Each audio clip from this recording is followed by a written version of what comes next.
Reels ಮಾಡಲು ಹೋಗಿ IT ಉದ್ಯೋಗಿಯೊಬ್ಬ ಸಮುದ್ರ ಪಾಲಾದ ಘಟನೆ ಉತ್ತರ ಕನ್ನಡ ಜಿಲ್ಲೆಯ ಕುಮಟಾ ತಾಲೂಕಿನ ಕಡ್ಲೆ ಸಮುದ್ರ ತೀರದಲ್ಲಿ ನಡೆದಿದೆ.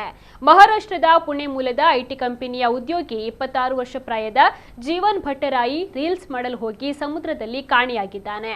5 ಜನ ಸ್ನೇಹಿತರೊಂದಿಗೆ ಕುಮಟಾ ಭಾಗಕ್ಕೆ ಪ್ರವಾಸ ಬಂದಿದ್ದ ಯುವಕರ ತಂಡ ಖಾಸಗಿ ರೆಸಾರ್ಟ್ನಲ್ಲಿ 3 ದಿನದಿಂದ ತಂಗಿದ್ದರು.